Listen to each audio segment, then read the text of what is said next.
Hey guys, good to be live with you. Today I want to alert you about some concerning legislation going through the state of Alaska right now. There's actually already laws on the books in the state of Washington. How many states have these laws sneaked in that we don't know about because our national news is hyping up Ukraine?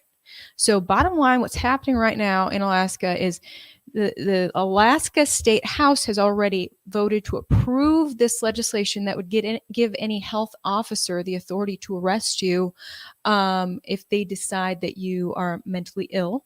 They can arrest children, take them away from their parents if they decide they're mentally ill, and the parents will get called after the fact. Concerning stuff all around. In fact, they can even give you psychological medicine without informed consent under this legislation. The Senate, the Alaska Senate is voting on this as we speak, and we have someone from Alaska on the line who has been studying this carefully and writing about it, who's going to fill us in on what is really going on with this legislation and the repercussions that it would have. So before we bring in Robin Bjork, I want to shout out the sponsor of my coverage. So the hottest temperatures of the year are just around the corner. That means costlier power bills for you and me. This summer, your bill could be higher than usual because of the increased cost of materials and supplies across the board. This is why I highly recommend visiting easysummercool.com, link down below. This amazing 4-in-1 portable AC unit, I actually have it with me. AC unit, easy to use mini air conditioner. I keep mine on every day and it makes my room ice cold. Anyone who wants to save on their power bill should have one in their room. Learn more by going to easysummercool.com. You will save 50% off if you order yours today for this Father's Day, and that is linked down in my description, easysummercool.com. With that being said, I'm going to bring on Robin Bjork. Yeah. Robin, how are you? Good to be here.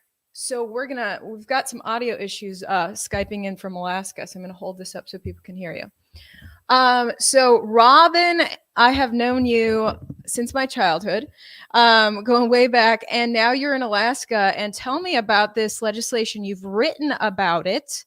It's House Bill 172, Senate Bill 124, mental health facilities and meds.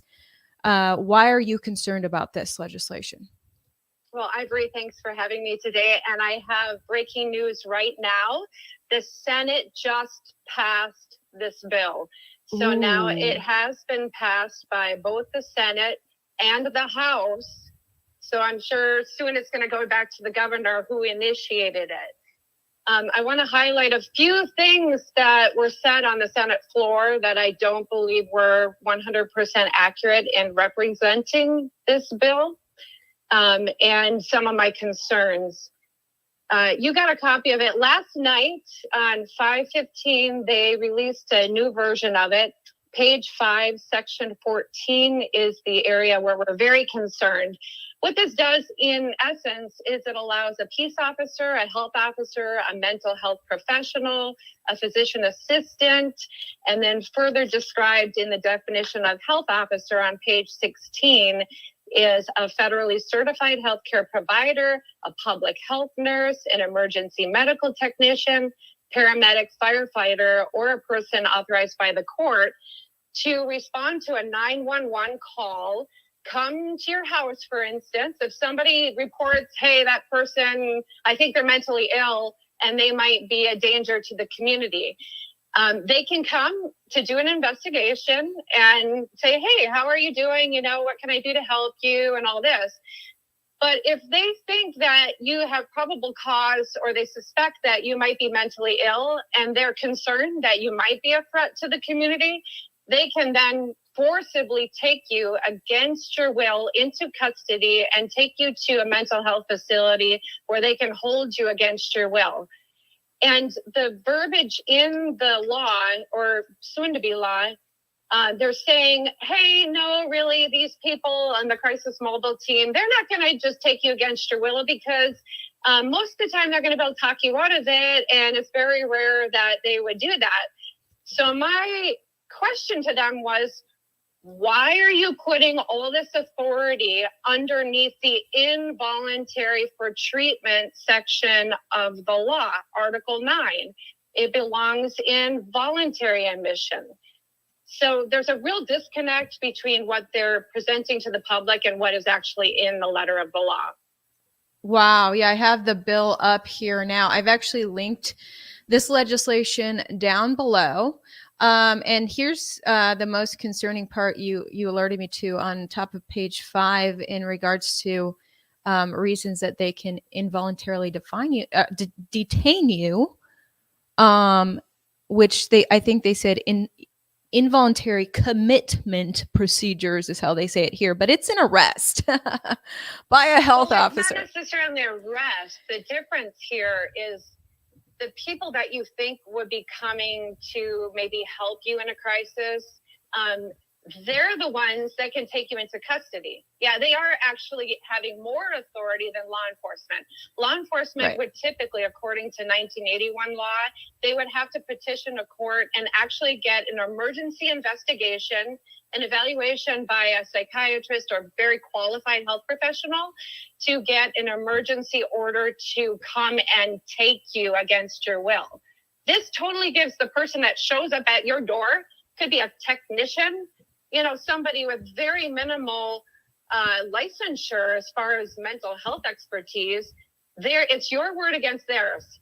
If you say, no, thank you, I am fine, I don't want to go, they're like, sorry, you're coming with me, and now I have the right to pin you down and put you, into custody. Right. Well, the definition of arrest is forcibly taking someone into custody under the law. So that's what this would be. Yeah. It would be an arrest. But they're using fancy words to say we're not arresting you. But it is concerning based on, giving, like you said, someone, just any random person who's labeled a health officer, the authority to do that to anyone else, including someone's child. Under this legislation, the bottom of that page 5 I was showing then goes on to start talking about, the parents will be alerted later on. So I actually was watching. So the Senate, this was on the Senate floor today, and I was recording some of it before the show. So I want to play a couple clips. So the Alaska Senate Minority Leader spoke in favor of this legislation. Here's what he said. We've achieved this unique combination of support from patient rights groups and from medical professionals and from the entities involved in the lawsuit itself. So I think what you have before you is a piece of legislation that is doing what it was intended to do and even going beyond protecting patient rights. So I encourage the body to support this bill and would encourage members to push the green button. Thank you, Mr. President. Thank you, Mr. Minority Leader. So he's actually saying that patients' rights groups love this bill. And I understand the concerning wording is tucked in amongst very wonderful things, like they do in a lot of legislation. Okay, so then the Alaska Senator Laura Reinbold spoke next. And first guy was a Democrat. He liked it. The second woman, she's a Republican, and she thought this legislation was quite alarming. Here's what she said. That I'm very interested in having options other than jail for people that have serious mental illnesses. I think it's really important, and I think it was a worthy cause to address this. However, because this administration has caused a lot of concerns for me, just the way that they've handled COVID, and there's been a lot of global abuse with medical tyranny, and we are still in a state of emergency, and I believe people's rights to this day are being violated because we are in a state of emergency. I'm not going to get into all of that right now, but schools, camps, all sorts of stuff. It's just unbelievable. The military set what's going on, massive abuses to constitutional rights and states' rights, and state laws are being broken and federal laws are being broken. And I'm really thankful we've been winning a lot with lawsuits in regards to the court and their interventions. But basically, House Bill 172 is how the state says private facilities can involuntarily hold citizens who are mentally ill, not seriously mentally ill, just mentally ill. And I think that serious word would have really made a big difference how I view this bill. It's a low standard of probable cause that they may be likely to cause harm, and I'm really thankful that everybody put the word serious before harm. That definitely improved the bill. Progress has been made on this bill. Amendments have improved the bill. Patient protection and due process, there was some significant improvements with the Article 10 in Health and Social Services, which I'm so grateful for. However, this bill is still very concerning for Alaskans. I believe that if these patients are so serious that really law enforcement needs to be involved. If they are going to cause serious harm, this is the wrong title to even be putting this in. This needs to be going into law enforcement, not just at healthcare. If this person is going to cause traumatic harm to a lot of people or themselves, we really need law enforcement involved. And I don't believe just any mental health person has the skills to address that issue. So the bottom line in regards to this bill, if a person is deemed mentally ill and does not rise to the level who is criminally charged by a jury or finds the person committed a crime, the evidence reviewed by a jury of finding them guilty. The bottom line here is there is no crime, yet these guys are going to be detained against their will, involuntary committed. They could be, without informed consent, be given psychotropic medications. Parental rights are missing in this bill. They just notify the parent. So I just find so many serious concerns in this bill. The latest version, to the best of my knowledge, does not include the physical component of medical testing to rule out non-psychiatric causes of emotional crises. So she was against it, and I thought, do Republicans not have the majority in Alaska? I'm not up on that. Well, I have had multiple conversations with our Senate Majority Leader, Senator Shelly Hughes, and it's very disconcerting that under the guise of mental health and crisis now programming, they would allow something like this to go through. When I first started looking at this, I saw that I would agree with the presentations and the testimonies. The problem is that did not line up with the actual words in the bill. So I started reading the bill, reading the 1981 law, and even downloaded and read the 80-page National Guidelines for Behavioral Health Crisis Care, the Best Practice Toolkit, which was put out by the Substance Abuse and Mental Health Services Administration. And you can find that on crisisnow.com website. So I started studying, what is this Crisis Now program? And it looks really great, right? It's supposed to be offloading the law enforcement and allowing peer with mental health issues and other medical professionals and first responders to be able to respond to calls and come and be like the compassionate person that can help de-escalate everything and help with a quote unquote warm handshake, deliver these people to what's called the Crisis Stabilization Center. So that's all well and good. The problem is here, what Laura just said, Senator Reinbold, is on page 5 in the actual bill itself. It's putting these people with the authority above the law, circumventing our due process of the courts and an emergency court order, and they're just going to take. And so I started calling this bill the Judas bill. Because it's like, let me get close to you and help you, honey. But then if you say, no, I'm good now, thank you for your help. No, we're going to take you anyway. And then just subdue you and take you away. It's like so ridiculous. It does not make sense. Because then Senator Hughes said, well, that's only in really rare circumstances where the person is very unstable and a real danger, a big threat, immediate threat, so much of an immediate threat that we can't activate emergency court orders, right? And I'm like, well, then why would you want Miss Sweet Susie, the public health nurse, to attempt to subdue somebody that is dangerous? That would be the role of a parallel system. So this circular argument just didn't line up to me. Wow. So yeah, this bill that was just passed in Senate, it deletes this legislation that I'm showing on the screen now, if this shows up. So this part of Alaska law is moot in these situations where a health official decides someone needs to be detained right away. It says here, upon petition of any adult, a judge shall immediately conduct a screening investigation or direct a local mental health professional to investigate the person's health.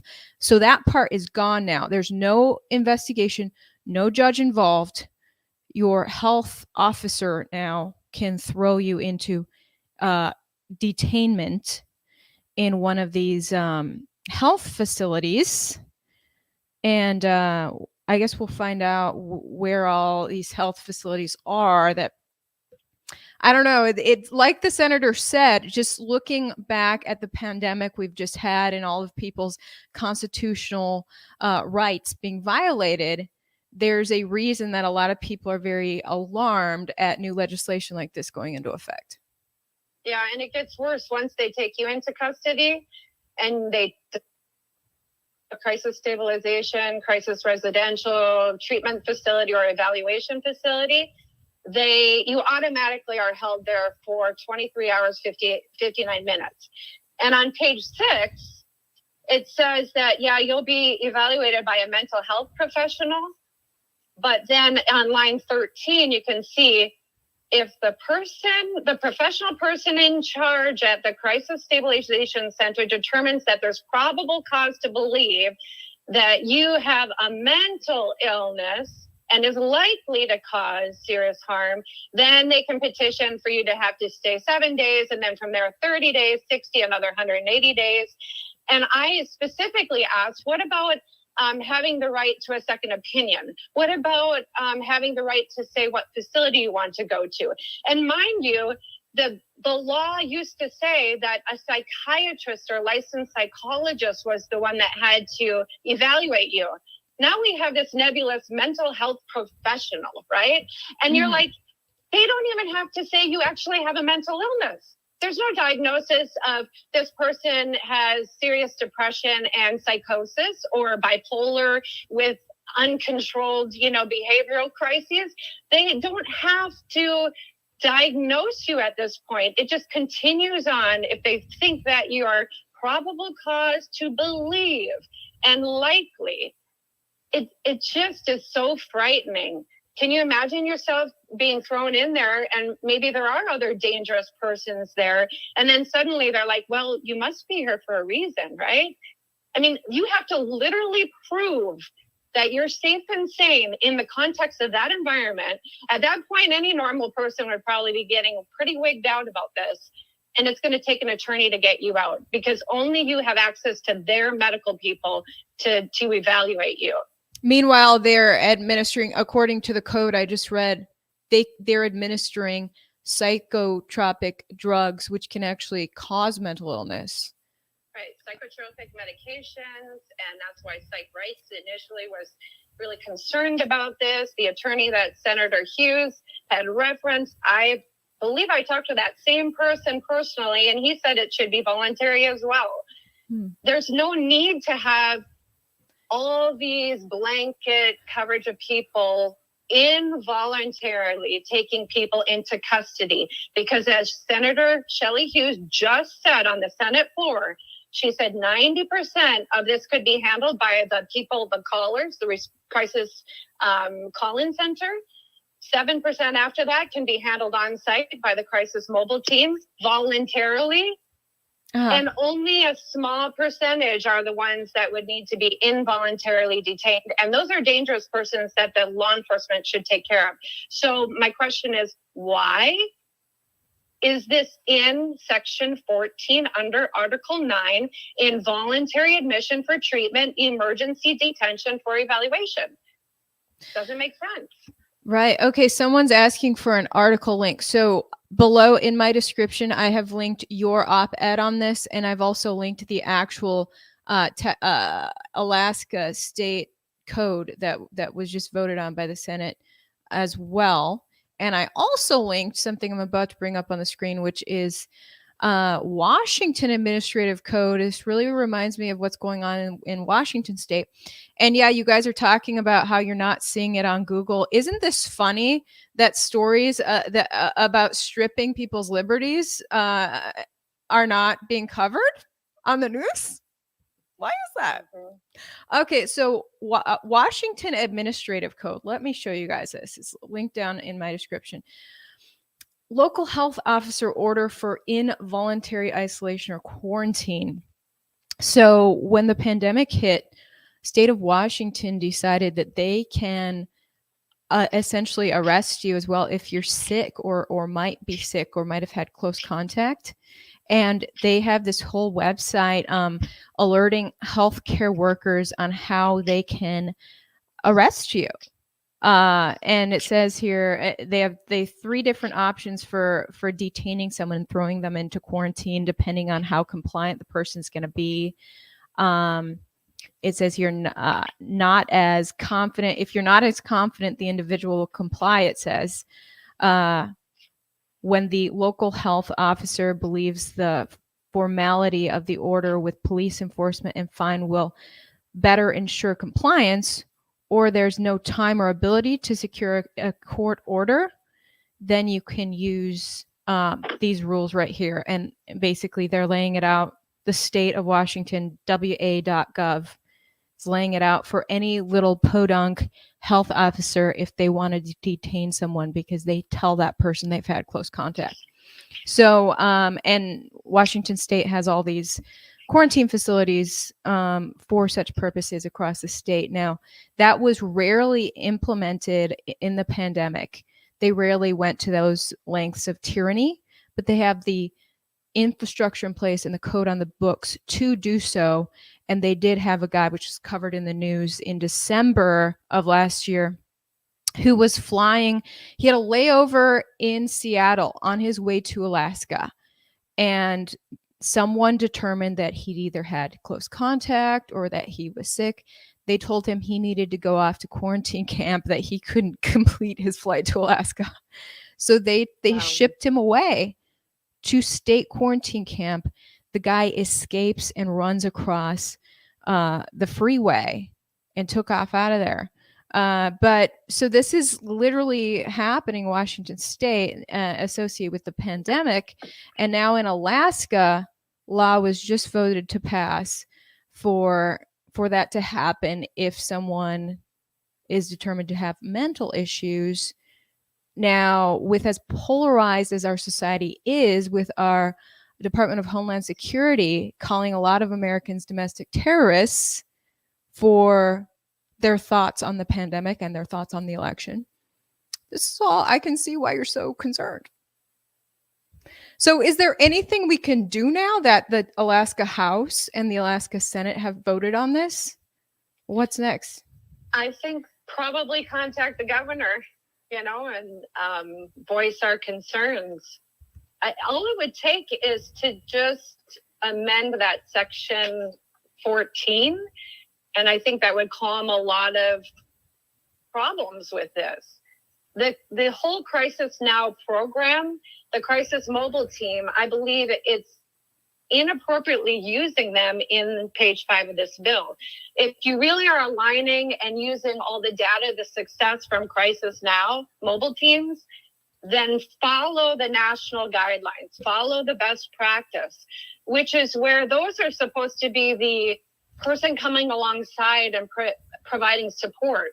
Don't make them the Judases, right? That's what I'm saying. Don't make that person the Judas. It's only going to take a few bad times of it going wrong where somebody subdues and takes somebody into custody inappropriately. People will hear about that. Do you want us to be afraid of our physician assistants, our nurses, our public health nurses, all those people that maybe you go to? What if you go to the clinic and it has a physician assistant could do this? So just think about it. You go into the clinic for, after you've had a baby, let's say, you have some postpartum depression. I mean, it only takes one person that is not acting ethically have the authority to say, oh, we're going to take you now to this facility against your will. I mean, it's so disconcerting. It's breaking the trust of the public with all these first responders, because now potentially, if it's someone that is polar opposite of you on the political spectrum or the religious spectrum or wherever your position is, we have people literally this last year that were saying, if you're not wearing a mask or if you're not getting the, you know what, you're an actual threat to everyone around you. You know, so in this kind of context and climate, I think it's very poor for our Congress and the governor to include this type of language in a bill that is this important. So the governor initiated this. I have no idea who wrote the initial language to this, but it says on the end of the bill here that it will be the Department of Health and Social Services, the Department of Health, or the Department of Family and Community Services that may adopt regulations to implement this act. In my opinion, because in light of Section 14, you're basically taking the authority of the law and the courts at this moment and moving it under Department of Health. That concerns me. It's crazy how much power health officials have been given since the pandemic began. So again, here's your op-ed. House bill could be weaponized against mentally healthy Alaskans. And I never totally introduced you. You're the writer. You're the founder and former CEO president of Educational Institute for Wound Care.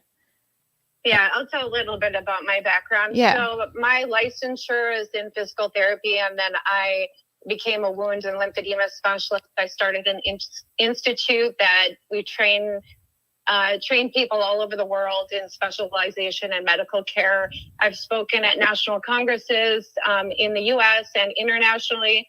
When COVID hit, I was on my way to the Middle East to do multiple sessions at an international congress on wound healing in near Dubai and Abu Dhabi and the United Arab Emirates. That ended up being canceled. But prior to this, I mean, I was, writing for publication, top in my field as a content expert, and kind of leading the way in my specialty area. I've actually deconstructed my entire career, and I retired intentionally because just being politically active just a little bit, and I'm sure I'll get a lot of follow-up from this as well. Fortunately, I'm already deplatformed because I did it myself.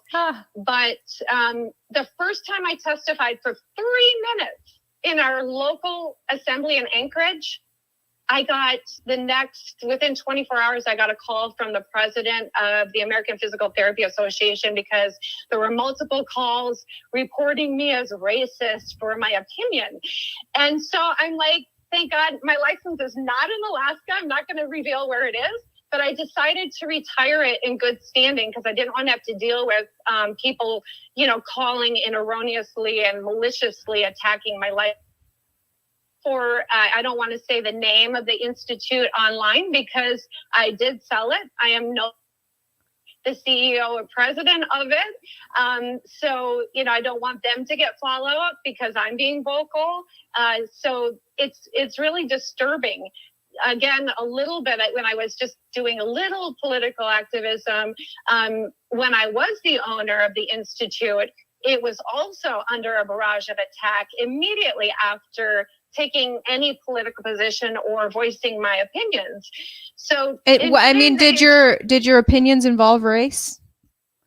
Pardon me? Did your opinions involve race? You said they accused you of racism. No, it was about about COVID, and early treatments and natural immunity and all of that. It involved quoting Vera Sharab, who was a survivor of the Holocaust, and how she herself would describe the parallel of a lot of the things that are happening to us right now as what she witnessed herself during the Holocaust. So even verbalizing anything like that from someone that actually experienced it and has concerns was enough for them to say, oh, well, you must be racist. That's incredible. Wow. Well, I mean, that kind of circles back to the concerns about this legislation is that, you get falsely accused of wild things if someone disagrees with your opinion. So is someone going to send an officer to your door and say you have a mental illness and lock you up? Because since this is looped into the 911 call-in system, if somebody calls in it could be an anonymous call, and they could just be very emotional saying, oh, this person, I'm so afraid and terrified. Those responders will respond to that. And it's a little bit luck of the draw who you get. Is that person going to have a chip on their shoulder and kind of like the authority that they have over you and start asking you the questions that now the federal government and our Department of Homeland Security has identified as domestic terrorism or ideologies that lead to domestic terrorism, which what that is, right? The things that I can't say on this broadcast. Yeah. If you hold those political viewpoints, ooh, very scary. And here's the funny thing about Alaska. Alaskans would probably go like, who is this person that's at my doorstep asking about my mental health? Goodbye. I am fine. Thank you very much. And they might come out with their shotgun and cock their shotgun and say, get the hell off my property. It's kind of like the gruff Alaskan might just be like, what the heck who do you think you are? And then I could just see that person, oh my goodness, they have a gun, and then it's like, a lot of the people up here, if you watch some of the TV shows, just by looking at them, you might think, oh, that guy's, he's dangerous. Look at him. He's got a big beard. He's all weird looking and he fishes and pulls in salmon and there's a brown bear right there. He's crazy. But it's like, hello, that's the Alaskan way. I fish. I carry a gun because the brown bear, if they come across, gonna let them have my fish. But we understand risk, okay? And it's risks we're willing to take. That may seem crazy to someone else, but that's what I choose to do in Alaska. So I don't want some other person that doesn't share my values come to my doorstep and say, oh, I think you're mentally ill. And so come with me, honey, because we just want to do an evaluation. Right. Yeah. It's without informed consent, or without due process, and then give you drugs without informed consent. And this includes taking kids from their parents. So I'm kind of shocked that this passed today, and we'll see if the governor signs off on it. But thank you so much again, Robin, for filling us in on what's going on with Alaska legislation. Laws already in the books in Washington State on this. Law just passed in Alaska on this. I want to know which states I'm missing, because these are just the ones that people have told me about. So thank you so much. And is there anywhere, I know you said you're deplatformed. Is there anywhere people can keep up with your activism? I actually am not on any social media. Can you believe that? So I guess whenever I pop up, because I do not aspire to be a politician or do anything. I just this landed right in my lap. I'd much rather just go fishing. So whenever I pop up, you might see me, but I'm not. Well, thanks for keeping us aware of these things. I know I've seen you testified in the state Senate on this topic. You testified on another, I think it was a school board you testified about, or city council. One of the big things up here is, maybe a lot of people don't know this, I testified before the state board for medical licensure, because any doctor that was providing early treatment, even the medical association up here, and hundreds of people were trying to get their licenses taken away for saving people's lives. So I did get involved in that to try to, say, hey, these people are heroes. It was, and I think disturbing. That's the testimony I saw a video of. The audience there clapped so loudly that the man leading that that meeting had to threaten the audience members that he'd kick them out if they stopped clapping.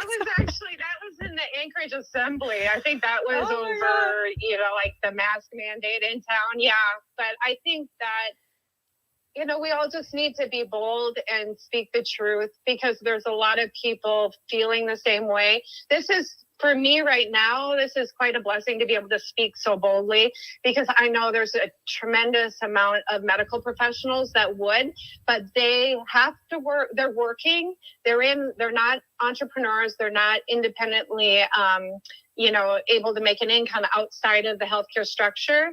And if they speak out too loudly and they get targeted, they'll lose their jobs. Right. And I'm just trying to toe the line and speak out whenever I can and whenever I feel like God's prompting me to do so.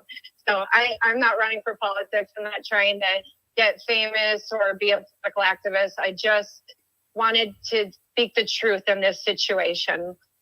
Well, keep us updated on how this all plays out, and anything else going on in Alaska. Thank you so much. Okay, well, thanks so much. It was a All pleasure right. to be here. Okay, talk to you Appreciate you. later. Bye.